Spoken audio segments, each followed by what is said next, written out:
Hey witches, how you doing today? It's a beautiful day out and I thought, let's whip off a quick video and then I'm gonna go get in the garden. For those of you who are new to this channel, my name is Taya and we talk about all kinds of crazy witchcraft things here. And for those of you who are returning, maybe coming in from another video, welcome back. Thank you so much for joining us and please consider subscribing so you can help us build our channel. Today we are going to chat about DNA and ancestry and how it can better inform our witchcraft practices. But first I need to emphasize, add a little caveat if you will, that what I'm talking about here is particularly important for all of the North American white witches out there. And I don't mean white like love and light, I mean white like Caucasian witches, especially in North America. All right, why? Because first of all, none of us actually come from North America, right? None of us are indigenous to North America. We all come from somewhere else if you trace it back far enough, okay? And we have to acknowledge our racial history of colonization, not just in North America, but in Africa, Australia, South America, right? You name it. Almost anywhere you find people of color, they've been historically colonized by white people. And what happens when we colonize an area, a culture, a people? Their indigenous practices are banned. We basically go in and outlaw their culture and tell them they need to assimilate to our white way of life, that this is the best way to be, that we know best, right? Now this is historically, right? Then here we come at a later date, after we've banned them from using all of their own practices.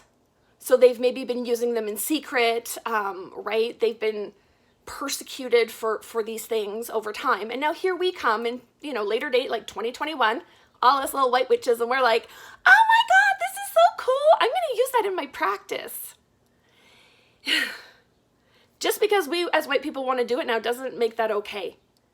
All right, you can't tell somebody for thousands of years that they can't have something and then turn around and say, oh, well, now it's okay because I want it. All right, I'll take white sage as an example, right? It was banned for hundreds, maybe thousands of years, right? Indigenous North American Indian people were banned from growing, cultivating, trading white sage. They were banned, like punishable by law, for using it in their spiritual religious ceremonies. And now we're like, oh, it's okay because I want to use it. It doesn't work that way, right? That's not okay. We need to keep in mind our racial white history of colonization.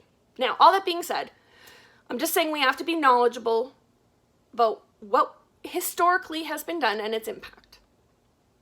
So why DNA? Well, because at the end of the day, it's going to tell us where we come from. Now, one caveat, just because you're 2% sub-Saharan Africa, does that mean you get to run out and be like, sweet, I'm going to go take up hoodoo? Listen, here's the way you look at it. Do you identify as white? Have you spent your life identifying as white? Have you gone through life with white privilege? Yeah. Then that 2% sub-Saharan African does not get to inform your practice.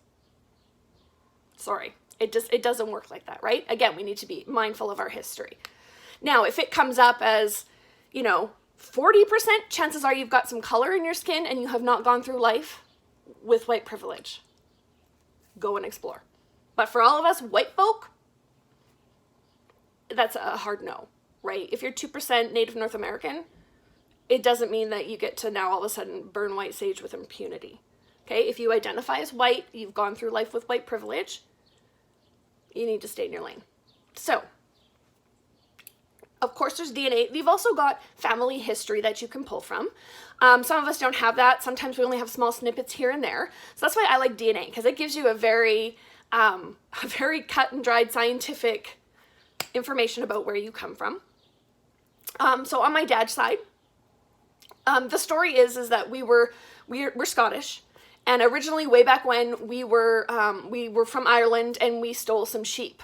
Our clan, our family stole some sheep and were banned. We were kicked out of Ireland and came to Scotland. Now, I've you know, gone back to the 1500s on my dad's side, and we are still in Scotland. So it's a pretty long history. My mom, turns out on her father's side, there is a couple of generations in Scotland, and before that they were in Ireland. And then the big one with my mom's side of the family has always been, we're from Nova Scotia. We're from Nova Scotia. Well, I'm back to the 1500s, and we're still in Nova Scotia and the United States now. So again, interesting. Now I need to take that back further to find out where all those people came from, right, if I really wanted to. But at the end of the day, my DNA profile comes up 44% Scottish. Specifically from the Highlands and Isles of Scotland. And there is in my DNA, it actually shows that I am part of the Nova Scotia, the founding families of Nova Scotia. So it's kind of interesting. It really is. So anyways, I'm getting off topic here. So that's a little bit about my family.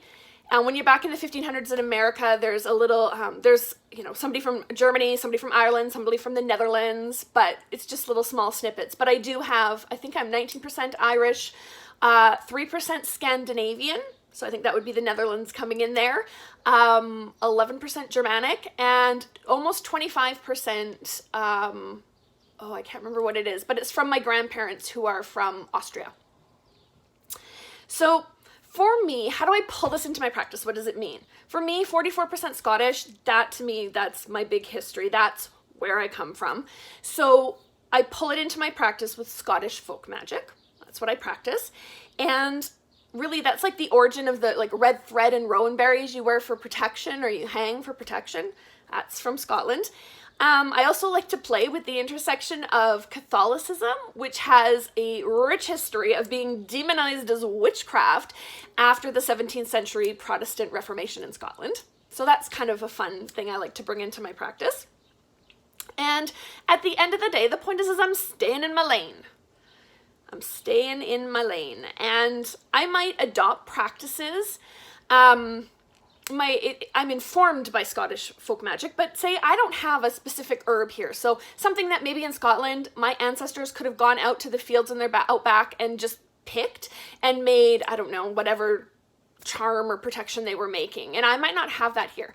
So I might find something local that is, has similar properties and use that to build the same charm here. So again, I'm being informed by my Scottish ancestry. The other option is I can always go online, go to somewhere like Etsy and find a local Scottish seller, somebody from Scotland who is selling that herb. And again, I want to stay in my lane. I want to, you know, be authentic. I need to get it from Scotland, not from somebody in Germany who happens to sell a similar herb. Like, right? Get it from somebody in Scotland. Support your own ancestry. So yeah. That's just a little bit about how I use that DNA to build my practice and about why it's really important that we sort of stay in our lane and, you know, look at our racial history. Now, are you a terrible person if you've been using POC practices from people of color? Like sage, Palo Santo, maybe a little bit of hoodoo and voodoo thrown in there? No, I'm not saying you're a terrible person, just maybe a little bit uninformed, right? So this is your wake-up call to take that white privilege and do something good with it. Put it to good use. Find your heritage. Do the DNA test if you need to, but now that you know better, I expect you to do better. So tell me, where do you come from? What's your family history? Leave it in the comments. Like, what do you build from your heritage into your practice as a white person? If there's people of color, I would love to hear, you know, your take on all of this. Do you agree with what I'm saying? Yeah, I think though that we have a rich diversity as white people of histories and places in the world where we can legitimately come from. And I'd love to celebrate that. So yeah, pop us a comment, and otherwise I'll check you in the next video. Thanks for watching, guys. Mwah.